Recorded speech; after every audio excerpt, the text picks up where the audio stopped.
आज रंगपंचमीनिमित्त सुट्टी असल्यामुळे चहा प्यायला सोलापूरला निघालो. मग काय मित्रांना फोन केलं, तेही आले. मग पुढे बघतो तर काय, चाय मास्टर बंद.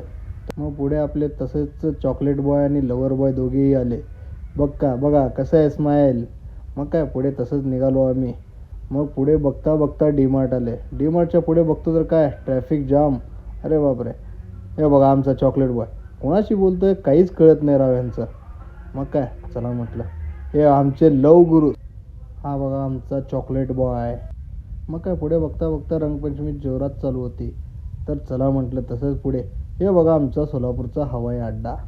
येथे विमान तर काय नाही आहे, पण हवाई अड्डा मात्र मस्त आहे. चला आमच्या दोस्ताला फारच ऊन लागत होतं. म्हटलं चला पहिला आपण गाठूया नाश्ता सेंटर. मग काय तेही नाश्ता सेंटर बंदच. अरे बापरे. म्हटलं चला पुढे असंच. चला असंच रिवर्स निघालो आम्ही. तर मग काय आमच्या एका मित्राने म्हटलं, हा बघा हा आंघोळ केला नाही म्हणून आपल्याला नाश्ता नाही ना चहा नाही भेटत आहे. अरे चहा म्हटलं, ह्याला म्हटलं पुढच्या वेळेस येताना आंघोळ करून ये. असं म्हणता म्हणता समोर हुंडाईचा शोरूम दिसला. गाड्या मात्र जोरात होत्या, पण घ्यायची काही इच्छा नव्हती.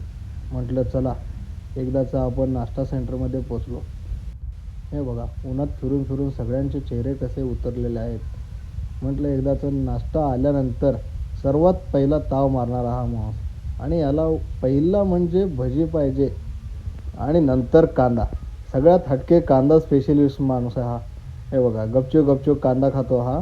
हे बघा कसं आहे, कांदा चोर कांदा चोर. हे बघा बघितलं का, कांदा चोर हो.